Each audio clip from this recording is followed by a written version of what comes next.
Hello, good morning.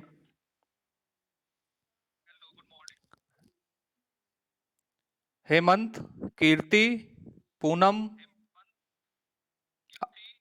आ, आशीष, सीमा। आप लोगों को हमारी आवाज आ रही है? अच्छा, ठीक है। अभी लोगों को और कनेक्ट होने दीजिए, फिर हम लोग क्लास शुरू करते हैं। आप लोगों में देखिए एक म्यूट का बटन होगा, माइक का। उसको ऑफ कर दीजिएगा ताकि हमारी आवाज रिपीट ना हो।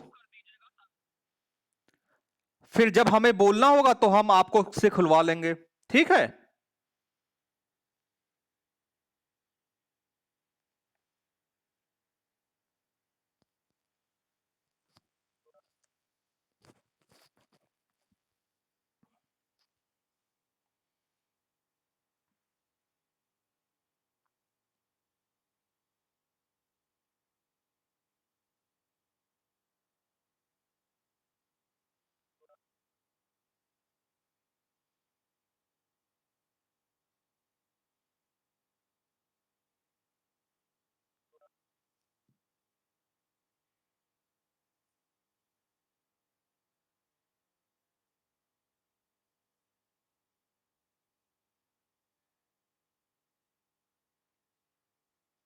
अभी आप लोग अपने म्यूट का बटन एक बार खोलिए सब लोग।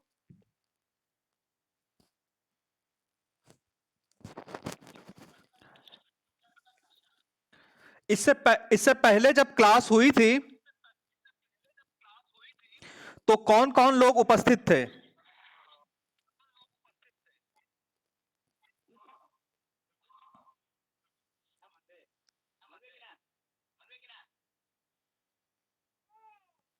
हेलो।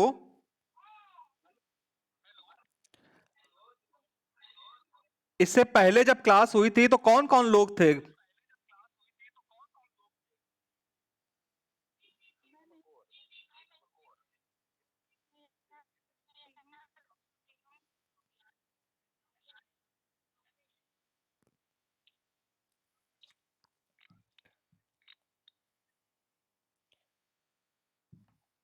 ठीक है, आज का लेक्चर हम लोग शुरू करते हैं। आप लोग सब म्यूट पे हो जाइए।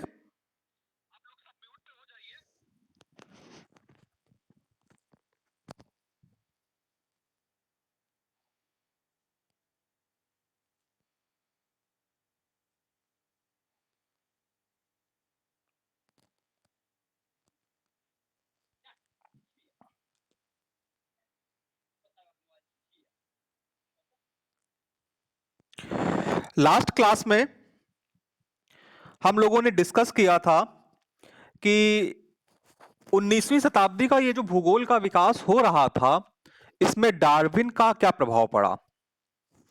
हम आपको पिछली क्लासेस में ये बताने की कोशिश कर रहे हैं कि 19वीं शताब्दी में भूगोल का विकास कैसे हुआ। उसी क्रम में हमने आपके डार्विन के प्रभाव को एक्सप्लेन किया था और इसी में आप लोग असाइनमेंट लिख रहे हैं। 19वीं शताब्दी में भूगोल का विकास, हम्बोल्ट और रिटर का तुलनात्मक अध्ययन। यानी कि 19वीं शताब्दी में भूगोल का विकास शुरू होता है हम्बोल्ट और रिटर से। हम्बोल्ट और रिटर के बाद में, यानी कि हम्बोल्ट और रिटर की मृत्यु जिस वर्ष होती है 1859 में, उसी वर्ष ओरिजिन ऑफ स्पीसीज का प्रकाशन होता है और भूगोल का जो स्वरूप होता है वो परिवर्तित हो जाता है। तो इस परिवर्तित भूगोल के स्वरूप में एक नया नाम जुड़ता है जिसने कि भूगोल को बहुत प्रभावित किया। वो नाम होता है रेडजेल का। तो इससे संबंधित स्लाइड यूनिवर्सिटी वेबसाइट पे डाली जा चुकी है। 19वीं शताब्दी की कालावधि में भूगोल का विकास फ्रेडरिक रेडजेल करके है कि रेडजेल का 19वीं शताब्दी में क्या योगदान रहा है। तो सबसे पहले फ्रेडरिक रेडजेल के बारे में मैं बता दूं कि भूगोल में इनको जाना जाता है मानव भूगोल के पिता के रूप में और राजनीतिक भूगोल के पिता के रूप में। यानी कि इन्होंने मानव भूगोल का शुभारंभ किया और राजनीतिक भूगोल का शुभारंभ किया, इसलिए रेडजेल का नाम महत्वपूर्ण हो जाता है। रेडजेल का संक्षिप्त परिचय हम लोग जान लेते हैं। 1844 से 1904 तक इनका जीवन काल है। हम्बोल्ट और रिटल के बाद ये जर्मन के एक प्रमुख भूगोलवेत्ता हैं। इनके ऊपर डार्विन का विशेष प्रभाव था। ये म्यूनिख यूनिवर्सिटी और लिप्जिंग यूनिवर्सिटी में भूगोल के प्रोफेसर रहे हैं। अब इसके बाद में हम आते हैं कि भूगोल के लिए उन्होंने क्या योगदान दिया फ्रेडरिक रेडजेल ने। फ्रेडरिक रेडजेल, जैसा कि मैंने आपको बताया, मानव भूगोल के पिता रहे हैं, राजनीतिक भूगोल के पिता रहे हैं। मानव भूगोल, मानव भूगोल पे उनकी एक बहुत महत्वपूर्ण किताब है जिसे कि हम जानते हैं एंथ्रोपोजोग्राफी के नाम से। तो एंथ्रोपोजोग्राफी एक आधार है, एक आधारभूत किताब है जिसके आधार पे उन्हें मानव भूगोल का पिता कहा जाता है। सवाल ये उठता है कि इस किताब में ऐसा क्या है कि जिसकी वजह से इनको मानव भूगोल के पिता की पदवी मिली। देखिए, इस पुस्तक के दो खंड हैं, एक पहला खंड है, एक दूसरा खंड है। तो जो पहला खंड है वो ये बताता है कि मानव और उसके वातावरण का क्या संबंध है। पहले खंड में रैडजेल ये कहते हैं ये जो भूगोल है ये मानव और उसके वातावरण का अध्ययन करता है, यानी कि मानव के ऊपर वातावरण का प्रभाव पड़ा है। तो मानव की किन किन चीजों के ऊपर वातावरण का प्रभाव पड़ा है? मानव की शारीरिक रचना पे वातावरण का प्रभाव पड़ा है, मानव के मनोविज्ञान पे वातावरण का प्रभाव पड़ा है, मानव बसाव जो है, यानी कि मानव की जो गतिशीलता है उस पे पर्यावरण का प्रभाव पड़ा है, मानव के वितरण पे पर्यावरण का प्रभाव पड़ा है, मानव की आर्थिक और सामाजिक गतिशीलता, मतलब एक जगह से दूसरी जगह जाने पे वातावरण का प्रभाव पड़ा है। अब मानव के शारीरिक रचना पे किस तरीके से वातावरण प्रभावित किया है ये आप भली भांति जानते हैं, ठीक है। क्योंकि आप देखते हैं कि मानव का जो रंग होता है वो क्लाइमेट से प्रभावित होता है। इसी प्रकार के, यानी कि जो बहुत सारी शारीरिक रचनाएं होती हैं, जो विभिन्न प्रकार के हार्मोन्स का स्राव होता है, वो भी वातावरण या जलवायु की ही देन होता है। लेकिन इस यहाँ पे इस बात पे ध्यान कर देना जरूरी है कि हमारी ये जो पृथ्वी है इसके कुछ क्षेत्र बसे हुए हैं, कुछ क्षेत्र निर्जन हैं। सवाल ये रैडजेल ने उठाया कि बसे हुए क्षेत्र क्यों बसे हुए हैं और निर्जन क्षेत्र क्यों निर्जन है। इस चीज का जवाब वो एंथ्रोपोजोग्राफी के दूसरे वॉल्यूम में देते हैं। वो कहते हैं कि बसे हुए क्षेत्र इसलिए बसे हैं क्योंकि वहां पे जलवायु फेवरेबल है, यानी कि अच्छी है। उन्होंने कहा कि ये जो नदियां और ये जो समुद्र हैं ये रुकावट नहीं है, बल्कि ये मानव बसाव के लिए एक अनुकूल स्थिति उत्पन्न करती हैं। मानव ने इन्हीं की बदौलत तैरना सीखा और नावें चलाना सीखा। अब इस जगह पे मैं आपको वो सैंपल का कोट याद दिलाना चाहूंगा, जो सैंपल अपना कोटेशन देती हैं कि अगर प्रकृति ने मानव के सामने समस्याएं उत्पन्न की हैं तो स्वयं उसके कान में उसका हल फूंक दिया है। अगर उन्होंने समुद्र का विस्तार किया है तो उसको पार करने के लिए मजबूत भुजाएं और चौड़े कंधे दिए हैं।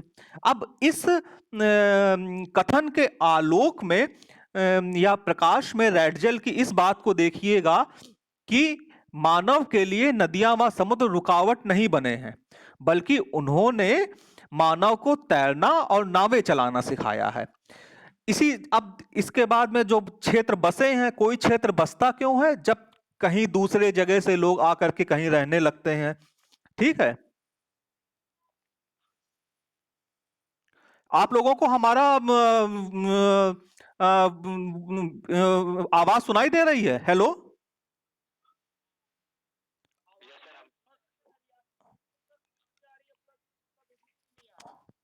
बेटा, फिर आपके यहाँ का नेटवर्क कोई वीक होगा,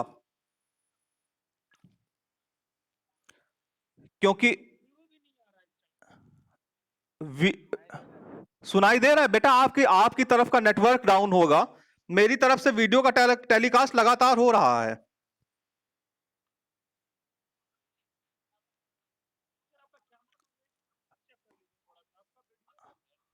अच्छा, अब आ रहा है?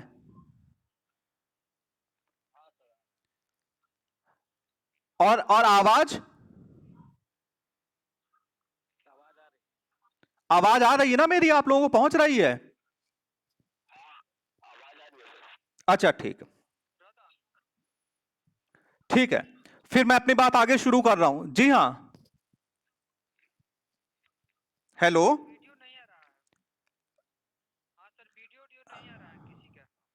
किसी का मतलब हमारा हमारा आप तक पहुंच रहा है?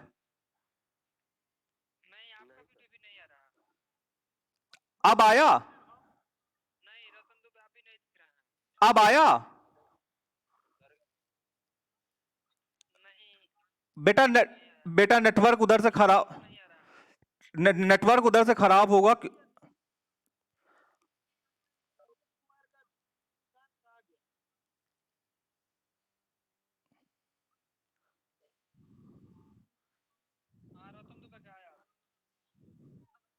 रतन दुबे, आप स्क्रीन पे आइए। आप हमें देख रहे हैं रतन दुबे? आप देख रहे हैं ना हमें अब? आप हमें देख रहे हैं?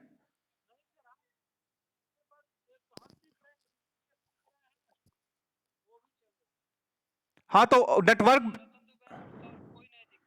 आवाज, अरे आवाज सुनिए, आपको आवाज सुनाई दे रही है ना?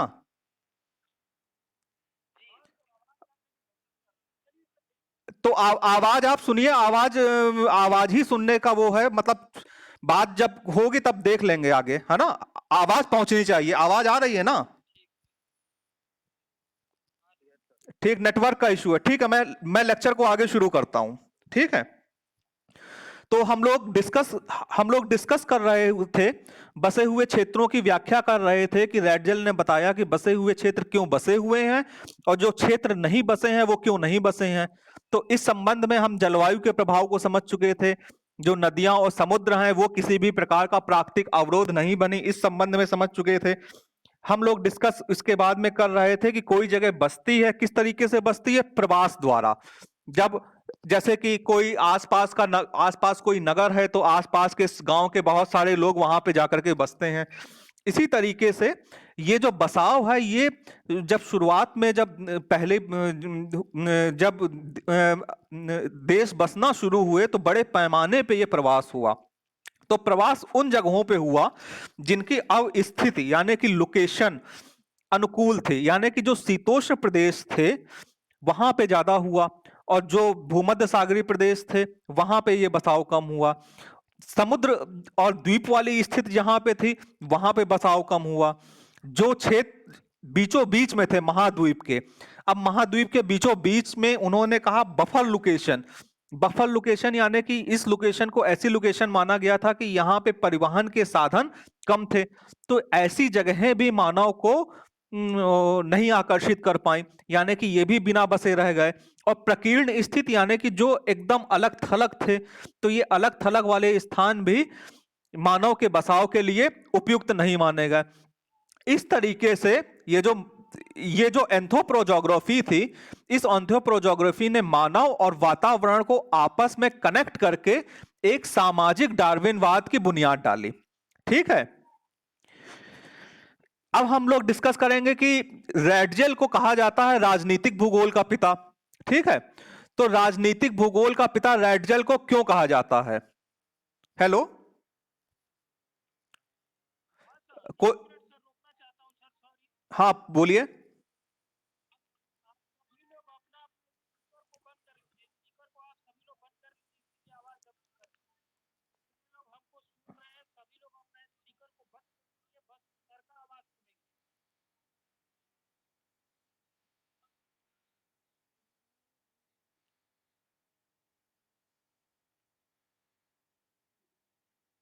ठीक है, मैं शुरू कर रहा हूं आगे। हम रेडजेल को कहा गया, एक बच्चा कोई खुला रखे ताकि हमें यह पता लगे कि हमारी आवाज पहुंच रही है। ठीक है, तो ठीक है, ठीक है, ठीक है रतन। इसके बाद बात यह है कि रेडजेल को कहा गया राजनीतिक भूगोल का पिता, फादर ऑफ पॉलिटिकल ज्योग्राफी। तो सवाल यह उठता है कि रेडजेल को राजनीतिक भूगोल का पिता क्यों कहा गया? राजनीतिक भूगोल का जो रेडजेल ने जो भी थ्योरी दी है उस थ्योरी का मूलभूत आधार भी डार्विन है।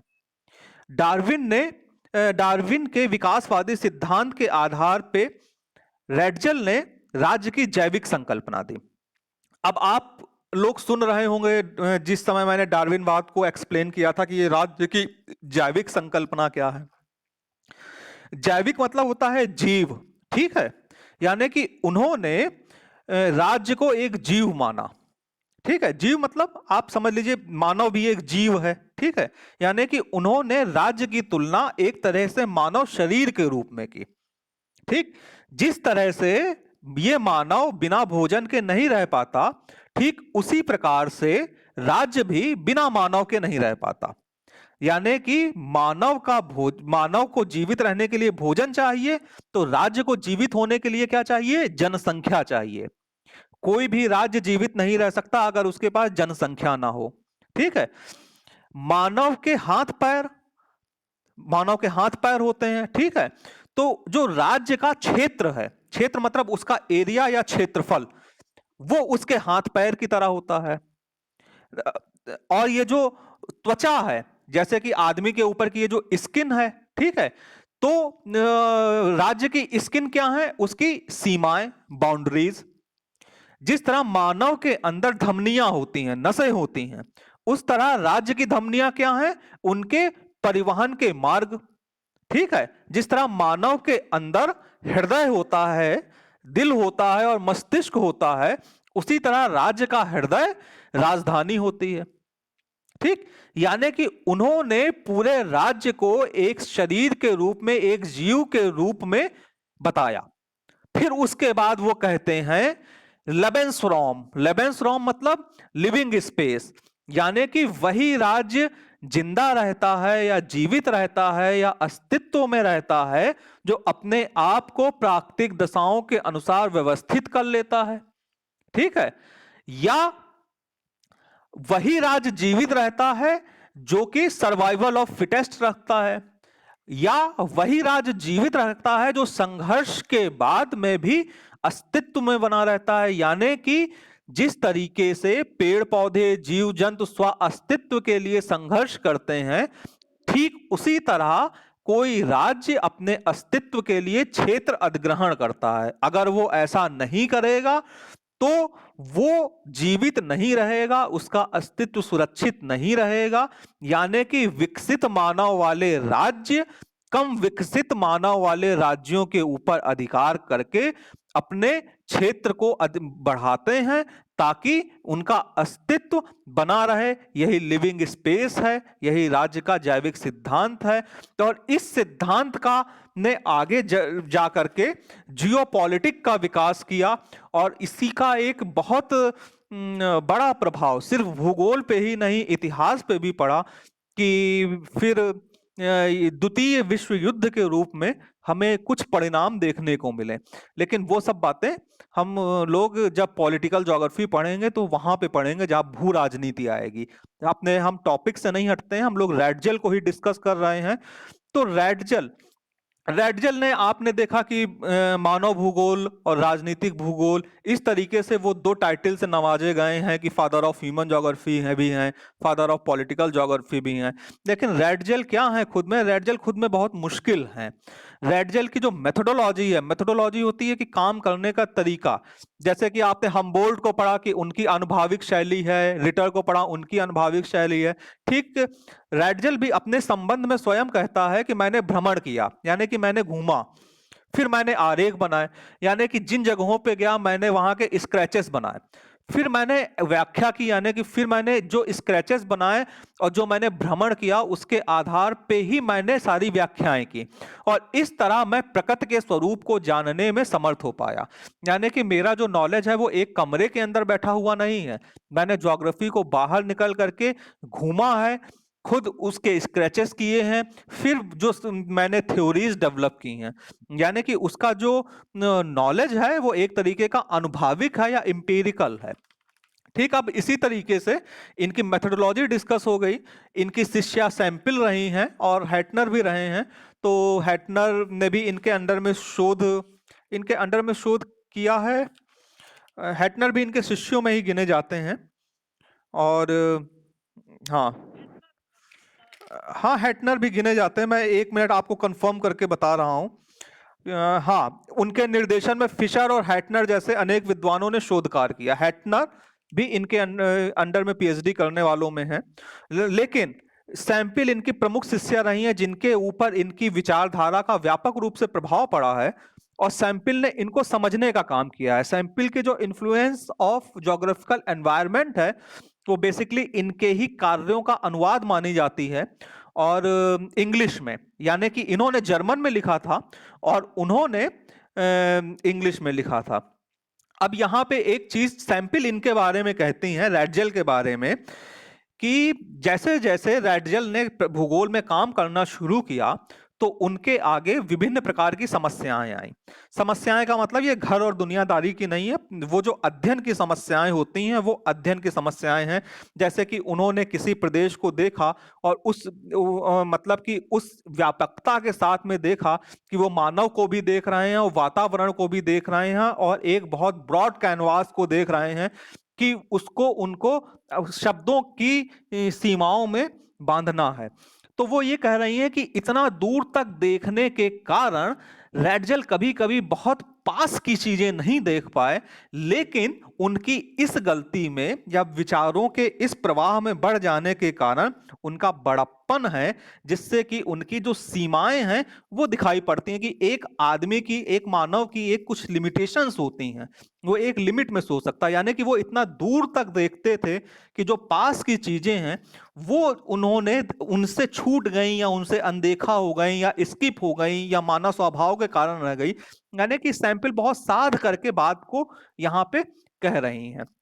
अब यहाँ पे रैडजेल की कुछ रचनाओं के बारे में हम लोग डिस्कस कर लेते हैं कि रैडजेल की इनकी प्रमुख रचनाएं क्या हैं। देखिए, इनकी रचनाओं का डिटेल तो जो हमने स्लाइड डाली है उस पे सब दिया गया है, लेकिन 3 रचनाओं को हमेशा आप लोगों को याद करके रखिएगा, क्योंकि ये बहुत इंपॉर्टेंट है। पहला, मानव भूगोल, एंथ्रोपोजोग्राफी, इसके 2 वॉल्यूम आए हैं, ठीक है। उसके बाद में राजनीतिक भूगोल, पॉलिटिकल ज्योग्राफी, इसके भी 2 वॉल्यूम आए हैं। मानव भूगोल के आधार पे वो बने मानव भूगोल के पिता, राजनीतिक भूगोल के आधार पे बने वो राजनीतिक भूगोल के पिता। अब यहाँ पे एक किताब और है जिसका नाम है वॉल्कर कुंडे। वॉल्कर कुंडे का मतलब है मानव जाति का इतिहास, ठीक है।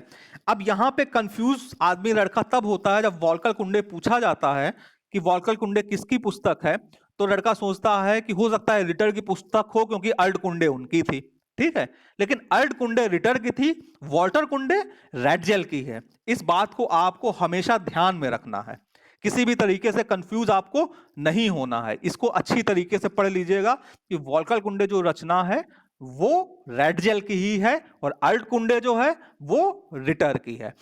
अब प्रमुख अवधारणाएं का मतलब कि जैसे कि मैंने इनको बताया कि राज्य का जैविक सिद्धांत दिया, साथ ही साथ ये जो रैडजेल जो फॉलो करते थे वो निश्चयवाद को फॉलो करते थे, यानी कि मानव जीवन पे पर्यावरण के प्रभाव को देखते थे।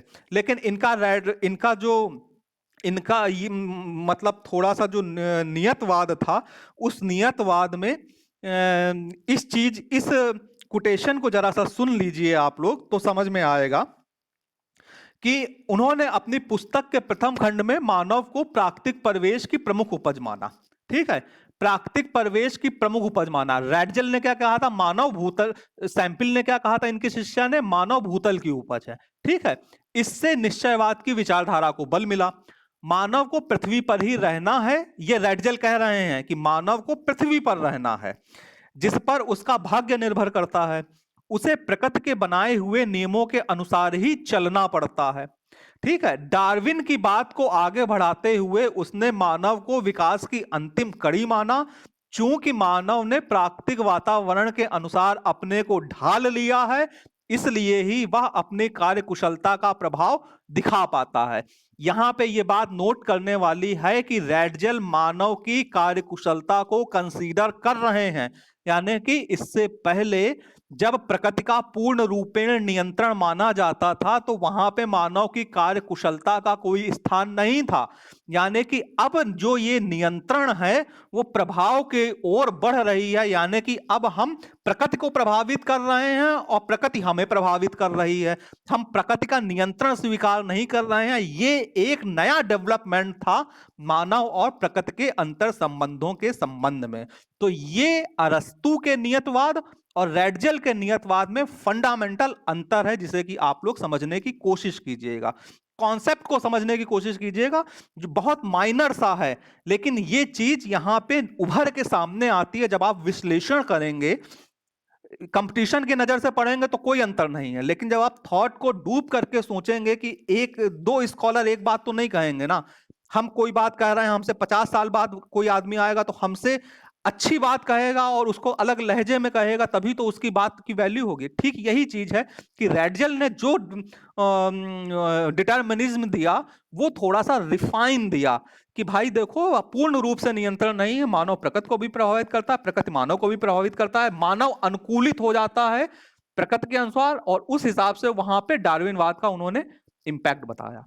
ठीक है, मैं अपनी बात को यहीं पे खत्म करता हूं और आप लोगों को जो जो सवाल पूछने हो क्रमशः एक एक बच्चा मुझसे पूछता जाए, मैं उत्तर के लिए प्रस्तुत हूं।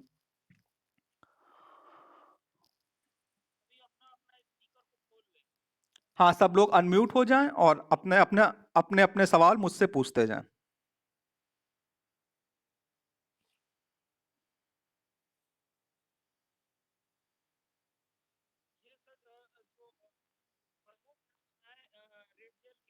जी,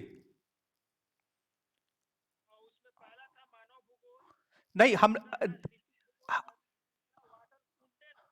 वॉल्कर वॉल्कर कुंडे, हाँ, देखिए उनकी रचनाएं बहुत सारी हैं, हमने सिर्फ 3 इंपॉर्टेंट आपको बताई हैं।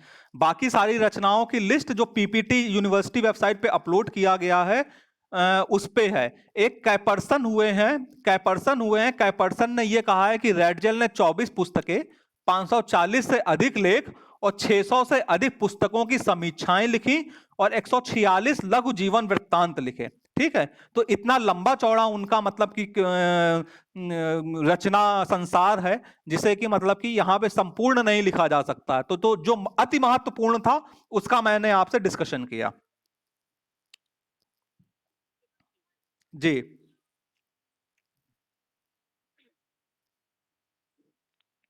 आशीष कुमार, मैं एक एक करके नाम बोल रहा हूं, वो बच्चा अगर कोई जिज्ञासा हो तो बोलता जाएगा। आशीष कुमार। हाँ, आप जी सर, आपको कुछ पूछना हो तो आप बताइए। ठीक, एके एके एके। हाँ, आपको कुछ हाँ जी, हाँ जी, आपकी आवाज आ रही है, आपको कुछ पूछना हो तो पूछिए। हैटनर के बारे में देखिए, हैटनर का जो कंट्रीब्यूशन है वो 20वीं शताब्दी में है। ठीक है, वो 19वीं में नहीं है। हैटनर मतलब इनके शिष्य हैं। आज हमने रैडजल के बारे में पढ़ाया है, आपको रैडजल के संबंध में जो ना समझ में आया हो वो पूछिए, जो मेरे लेक्चर में ना समझ में आया हो।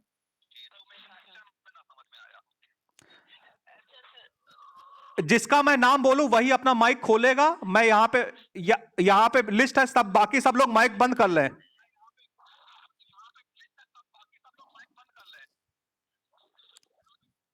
हाँ, एके आप खोल के पूछिए।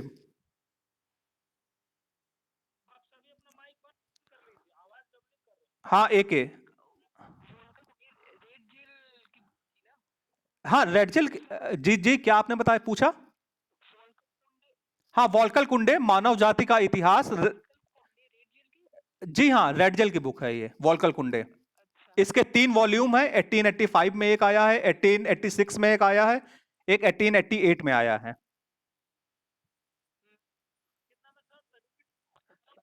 अरे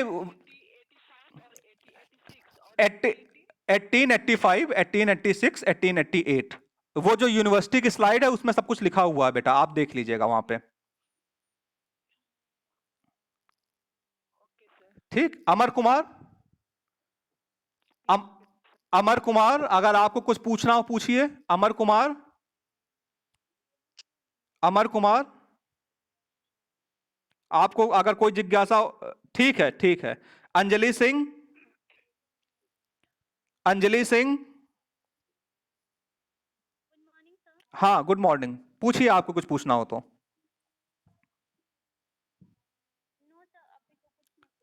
ठीक है, ठीक है। अविनाश कुमार, अविनाश कुमार, अविनाश कुमार, अविनाश कुमार। जी, अविनाश कुमार। जी हाँ, पूछिए, पूछिए, आपकी आवाज आ रही है। हेलो।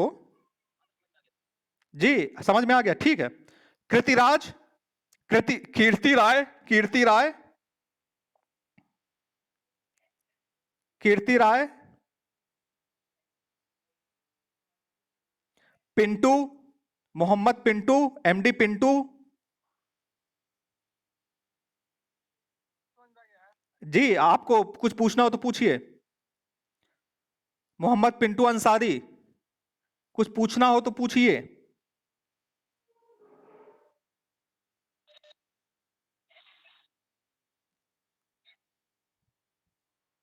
मीना कुमारी,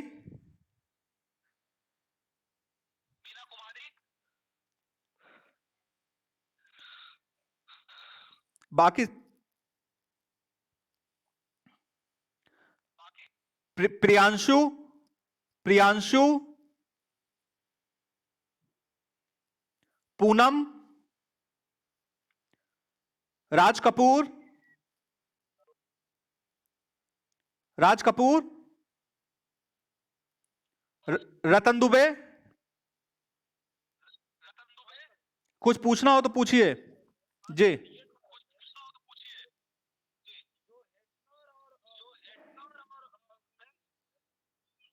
हाँ, हेटनर और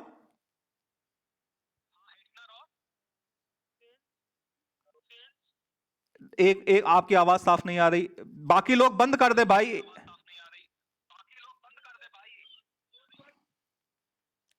हाँ, बोलिए अब आप। हेटनर और, जी, हेटनर और फिशर, फिशर। हाँ, फिशर, फिशर, हेटनर। उनके जैसे अनेक विद्वानों ने उनके निर्देशन में शोध किया, यानी कि वो सुपरवाइजर थे और बाकी सब उनके स्कॉलर थे।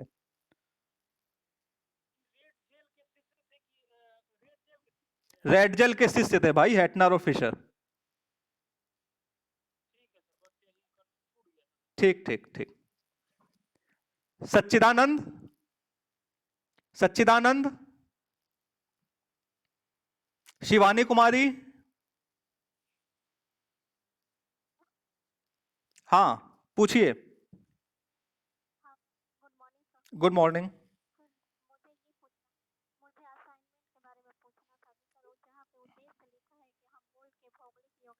हाँ,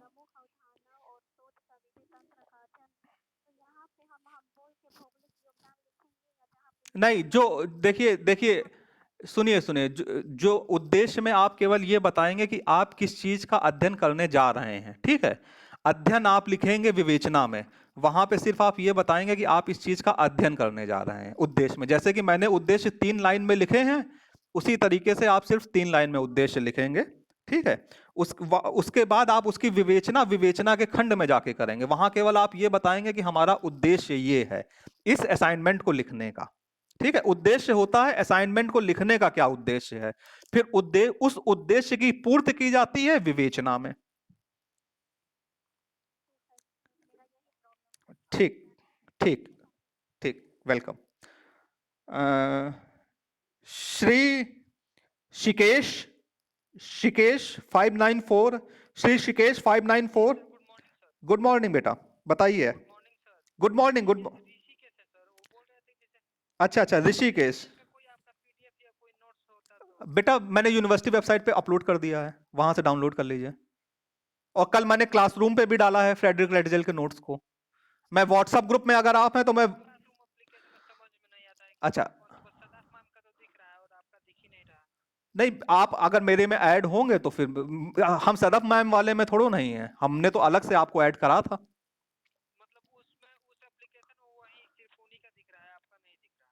अच्छा, तो हम आपको व्हाट्सएप पे कर देंगे या यूनिवर्सिटी की वेबसाइट पे जाके बेटा डाउनलोड कर लीजिए, वहां पे तो है रेड जेल का सब। हमने वो कोड आपको दिया है।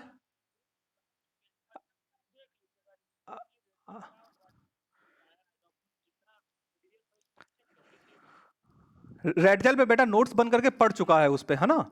यूनिवर्सिटी वेबसाइट पे रेड जेल का नोट अपलोड हो चुका है। आप व्हाट्सएप ग्रुप पे हैं मेरे?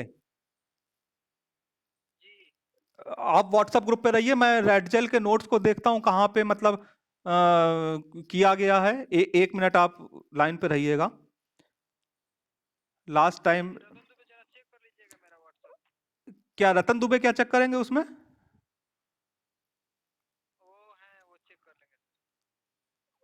अच्छा अच्छा।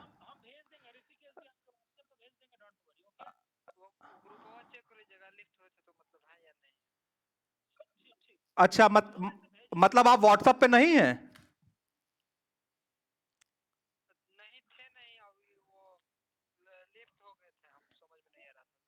व्हाट्सएप से भी आप लेफ्ट हो गए थे?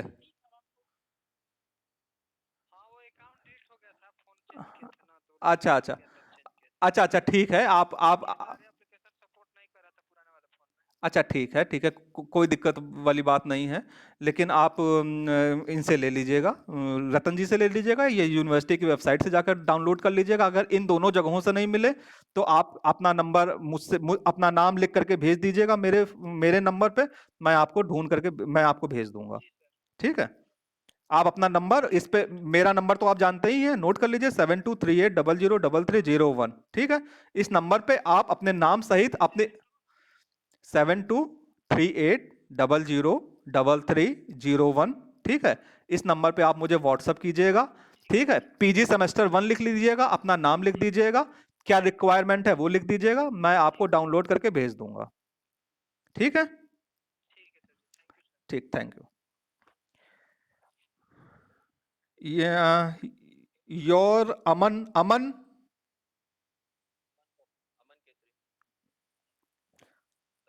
हाँ, अमन केसरी जी, बताइए।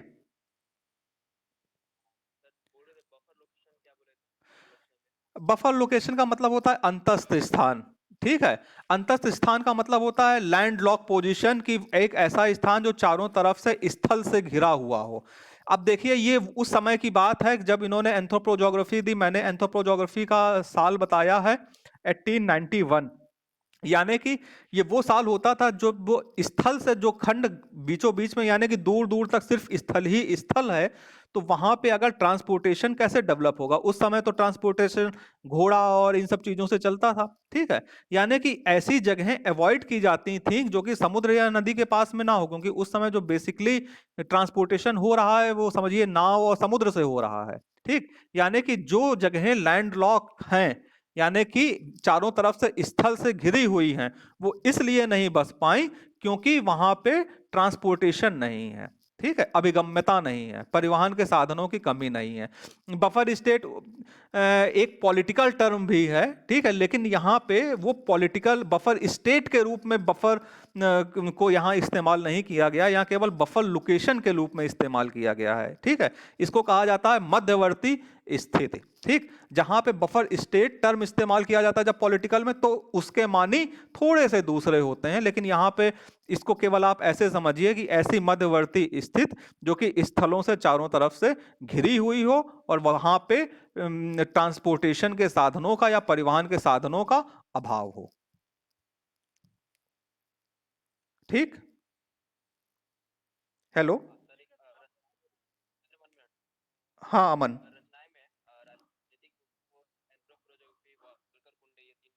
हाँ, मैंने ये 3 लिखवाया है।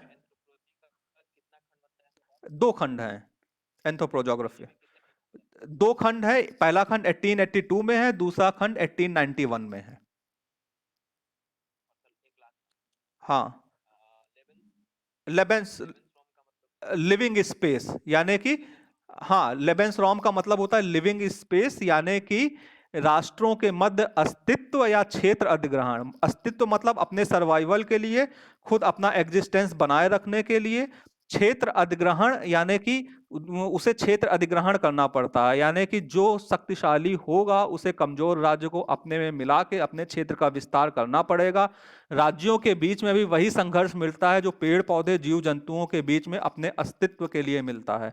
यानी कि जैसे कि कोई जंगल होता है और जहाँ पे बहुत सारे पेड़ होते हैं तो उनमें एक होड़ उठती है ऊपर उठने की, ठीक है, तो वहां पे वो वनस्पति का संघर्ष है। जीव जंतुओं में जैसे कि देखा कि जो स्पीसीज होती है वही केवल इस जमीन पे जिंदा रह पाती है जिसका सर्वाइवल अच्छा होता है।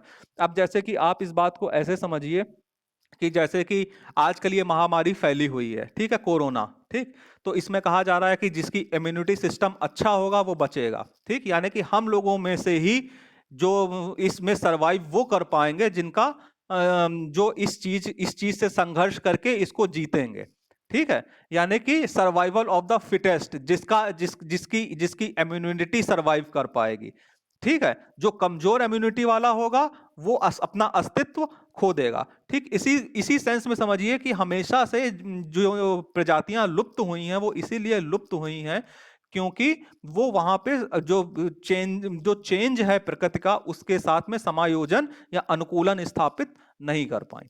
जीवित वही रहेगा, सर्वाइवल ऑफ द फिटेस्ट, जीवित वही रहेगा जो सर्वश्रेष्ठ होगा, यानी कि सबसे ज्यादा बेहतर होगा, ठीक है, जो जो अनुकूलन करेगा, जो मतलब परिवर्तनशील परिस्थितियों के साथ में अपना अनुकूलन तीव्रता के साथ स्थापित कर लेगा।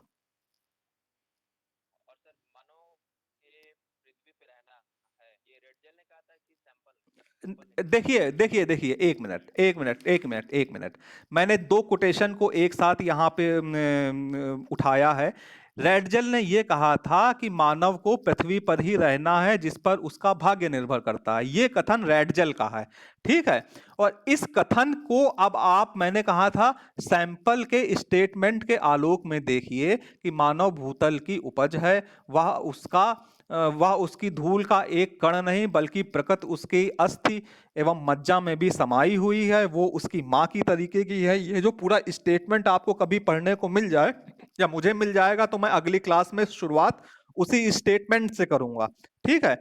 ये कहा था कि उस स्टेटमेंट के आलोक में देखिए कि रेडजेल एक तरफ कह रहे हैं कि मानव को पृथ्वी पर ही रहना है जिस पर उसका भाग्य निर्भर करता है। ये बात कितनी समानता रखती है सैंपल के इस कथन से कि मानव भूतल की एक उपज है, man is the product of earth surface. जी, ठीक। और किसी को और किसी को कुछ पूछना है? अभी अभी मेरे पास 9 मिनट है, मेरी क्लास 11:20 तक है। 12:30 बजे किसकी क्लास है? अच्छा अच्छा, तो हाँ ठीक है, वो अभी मेरे पास 8-9 मिनट है, किसी को किसी तरीके का कोई गाइडेंस चाहिए तो पूछ सकता है। हाँ, किसी को भी कुछ पूछना हो किसी असाइनमेंट के संबंध में या किसी और चीज के संबंध में तो वो पूछ सकता है।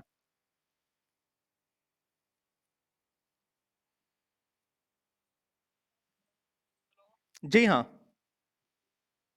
हाँ हाँ पूछिए। हम टॉपिक आपको बोले दे रहे हैं लेकिन टॉपिक हम कई बार बोल चुके हैं बेटा। हमारा टॉपिक है 19वीं शताब्दी में, ठीक। अच्छा, कोई बात नहीं कोई बात नहीं, 19वीं शताब्दी में भूगोल का विकास, ठीक है, पहले लिखिए 19वीं शताब्दी में भूगोल का विकास, फिर, हाँ, फिर सेमी कॉलम लगाइए,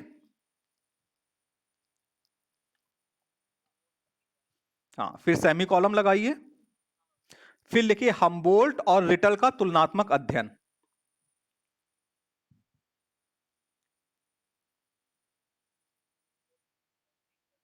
का तुलनात्मक अध्ययन। देखिए, हम आप लोगों से ये कहना चाहते हैं, हाँ, हम आप लोगों से ये कहना चाहते हैं कि बहुत सारे बच्चे जो दूर रहते थे, सासाराम वगैरह में रहते थे, वो हमारी क्लास सिर्फ इसलिए नहीं ले पाए क्योंकि वो आ नहीं पाते थे। तो ऑनलाइन क्लास के माध्यम से जब हम लेक्चर ले रहे हैं और सिलेबस तो क्लास में वैसे खत्म हो गया था, लेकिन हम धीमे धीमे करके एक एक करके आप लोगों के लिए सारे लेक्चर्स को रिपीट कर देंगे ऑनलाइन मोड में। इसलिए आते रहिए आप लोग इस लेक्चर्स में, और पेन पेंसिल लेकर के बैठिएगा, ठीक है, कि हमारी बात को आप जरूरत के अनुसार नोट कर सकें। दूसरी चीज, हम आपको 10 ऑब्जेक्टिव क्वेश्चन भी लिखवाया करेंगे, ठीक है, ताकि आपका जो प्रिपरेशन है ऑब्जेक्टिव की भी, वो भी होती रहे। यानी कि हम लोगों का जो मोड होगा पढ़ाई का, वो बिल्कुल उसी तरीके से होगा जिस तरीके से क्लासरूम के अंदर होता है। मैंने एक एक बच्चे से अभी जो जो सवाल करना था लिस्ट देख करके मैंने पूछा है, उसको कोई दिक्कत तो नहीं है। इसी तरीके से मैं एक एक से उसकी रिक्वायरमेंट और उसकी चीजों को पूछ लिया करूंगा, ठीक है।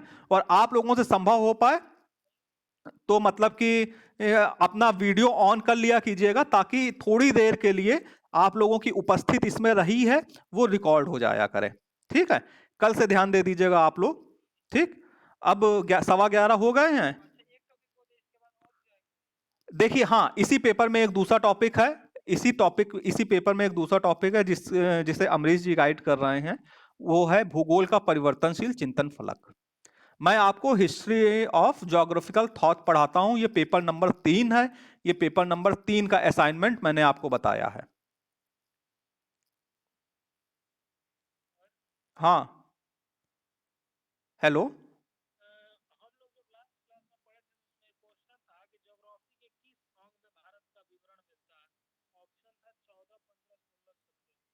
पंद्रह में है जोग्राफिया का वो है ना। ये एक मिनट, 15 में था। मैं एक बार फिर से उसको कंफर्म कर लेता हूँ। हाँ, 3 था। आप सुनिए सुनिए सुनिए, आपको जो सवाल का उत्तर ना मिला हो किताब में ढूंढने से, वो मुझे व्हाट्सअप कीजिएगा, ठीक है। वो मैं देख लूंगा, क्योंकि है ना। एक मिनट, मैं आपके सवाल का उत्तर, एक मिनट रुक जाइए मेरे बेटा, एक मिनट रुक जाइए। ज्योग्राफिया, मैंने वैसे जो नोट्स डाला है जिसमें मैंने स्ट्रैबो को डिस्क्राइब किया है, उसमें मैंने वहां पे बताया है आप लोगों। एक एक एक एक मिनट, अरे एक मिनट, क्यों जल्दबाजी किस बात की है? अभी तो थोड़ा सा टाइम है ना। भारत और फारस के बीच के 15वीं जिल्द में है। 15 मैंने बताया था ना आपको, 15 में है। 15, 15, ठीक है। इसके बाद जो भी ऑब्जेक्टिव है वो उसमें भेज दीजिएगा व्हाट्सएप पे, मैं देख करके उसको, ताकि सवाल को मैं ठीक तरीके से समझ जाऊं कि आपका क्या है। क्योंकि मैंने क्या बोला था, आपने क्या लिखा है, वो भी देखना पड़ेगा। वो 15, जिल्द नंबर 15 थी वो। इसको जहां पे हाँ, सुनिए तो, जहां पे मैंने वो जो सबसे दूसरे दूसरे नंबर की स्लाइड डाली है, हेरोडोटस, अरस्तु, स्ट्रैबो और टॉलेमी, उसमें जाकर के पढ़िएगा, बहुत कुछ उसमें से मिल जाएगा, ठीक है। और जो ना मिल रहा हो वो आप हमारे पे व्हाट्सअप कीजिएगा, फिर हम उसके बारे में आपको फिर अगली क्लास में डिस्कस कर लेंगे, ठीक है। हेलो, ठीक। आप सभी लोग संतुष्ट हैं? ठीक है, ठीक ठीक। फिर हम अपनी क्लास आज की ओवर करते हैं। कल हम लोग 10:30 बजे फिर से इसी तरह इसी समय पे मिलेंगे एक नए टॉपिक के साथ में, ठीक। प्रणाम प्रणाम भैया, प्रणाम।